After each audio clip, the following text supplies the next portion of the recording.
नमस्कार मित्रांनो, 21,413 जागांची पोस्टमन भरती निघालेली आहे. फक्त 10वी पासवर ही भरती आहे. यामध्ये डायरेक्ट भरती आहे. यामध्ये तुम्हाला कोणतीही परीक्षा देण्याची गरज नाही. फक्त 10वीच्या टक्केवारीवर यांची निवड होणार आहे. लागणारे कागदपत्र 10वीचं मार्कशीट व आधार कार्ड हे आणि पासपोर्ट साईज फोटो हे आपल्याला लागणार आहे. तर चला तर मग बघूया पोस्टमन भरतीसाठी ऑनलाईन पद्धतीने आपण अप्लाय कशा पद्धतीने करायचं, संपूर्ण असा A to Z प्रोसेस आपण लाईव्ह बघणार आहोत. व्हिडिओ संपूर्ण बघा. नवीन असाल तर आपल्या NSB डिजिटल मराठी चॅनलला सबस्क्राईब करायला विसरू नका. चला तर मग व्हिडिओ सुरू करूया. तर अप्लाय करण्यासाठी आपल्याला GDS requirement 2025 India post GDS online इथं यायचं आहे. या वेबसाईटला आल्यानंतर आपल्याला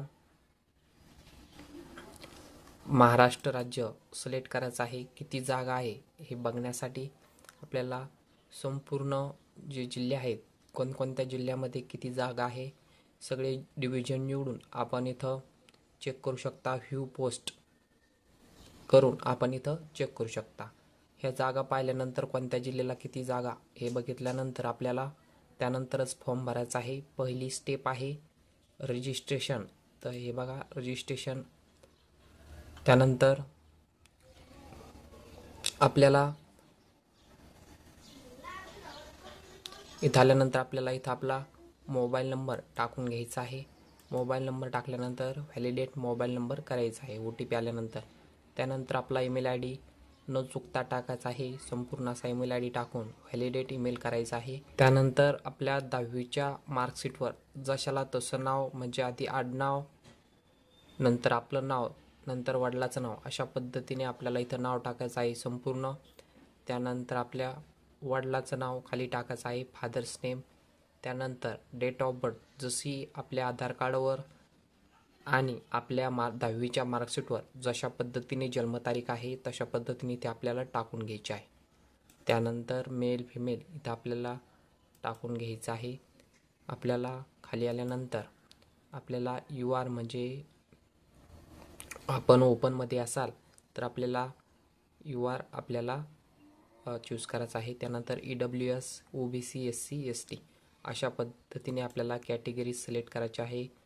त्यानंतर सर्कल आपलं महाराष्ट्र आपल्याला निवडून घ्यायचं आहे.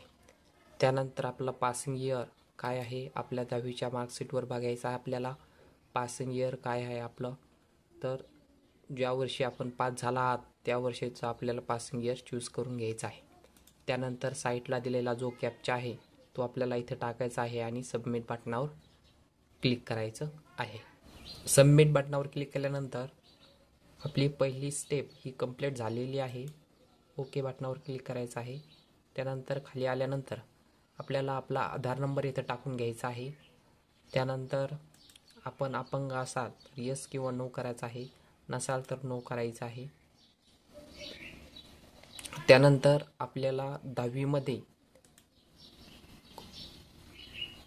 कोणत्या भाषेमध्ये, आपल्याला 10वीमध्ये कोणती भाषा होती, कोणती लँग्वेज होती 10वीमध्ये, तर आपण ही सिलेक्ट करू शकता.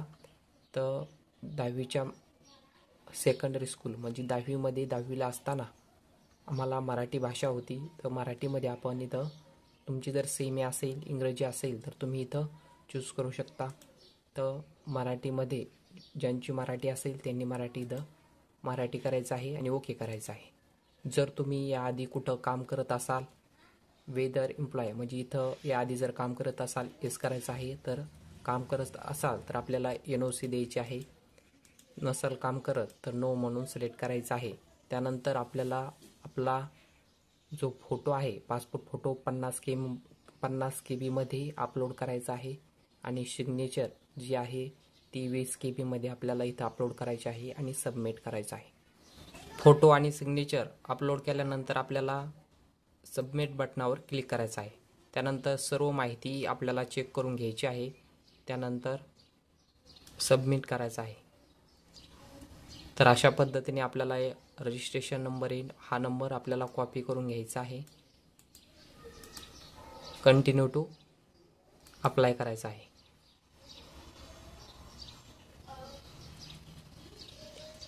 त्यानंतर इथं आपलं सर्कल निवडून घ्यायचं आहे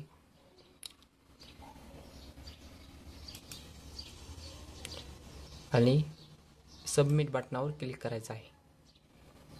क्लिक केल्यानंतर आपला जो नंबर आहे त्या नंबरवर आपल्याला OTP येईल. तो OTP आपल्याला इथं टाकून घ्यायचा आहे आणि OTP आपल्याला टाकून घ्यायचा आहे आणि कॅप्चा टाकून नेक्स्ट बटनावर क्लिक करायचं आहे.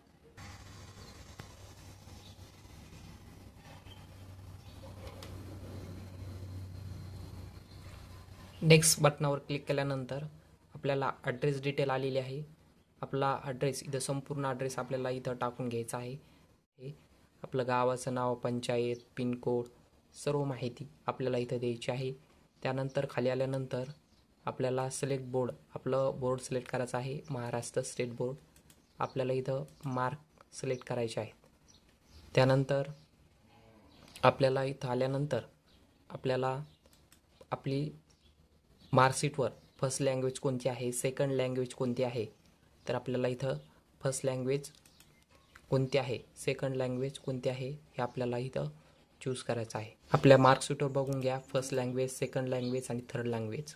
माझ्या मार्कशीटवर फर्स्ट लँग्वेज मराठी आहे, सेकंड लँग्वेज हिंदी आहे आणि थर्ड लँग्वेज इंग्रजी आहे. तुमची जर तशी असेल तर सेम तुम्ही टाकून घ्या. कितीपैकी किती तुम्हाला मार्क पडले आहे इथं टाकून घ्यायचं आहे आणि सेव्ह अँड कंटिन्यू बटनावर क्लिक करायचं आहे. मार्क्स टाकल्यानंतर आपल्याला इथं ओके बटनावर क्लिक करायचं आहे.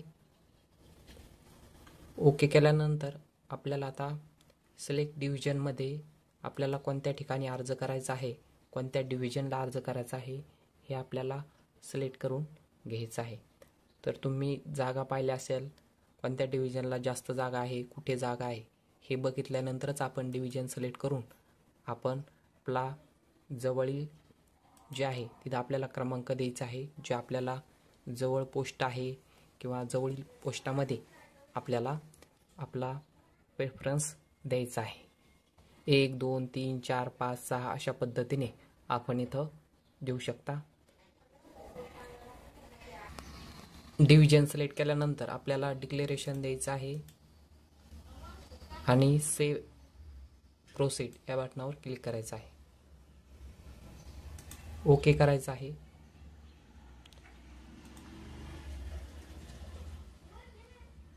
तर आपल्याला फी पेड करावी लागेल. जर तुम्ही SC आणि ST कास्टमध्ये असाल आणि महिला असेल तर त्यांना फी नाही आहे. ओपन आणि EWS आहे, ओपनवाल्याला फी आहे. 100 रुपये भरून आपल्याला पेमेंट करायचं आहे. पेमेंट केल्यानंतर आपण आपल्या फॉर्मची प्रिंट काढू शकता. तर क्रेडिट कार्ड, नेट बँकिंग, UPIद्वारे आपण पेमेंट करू शकता.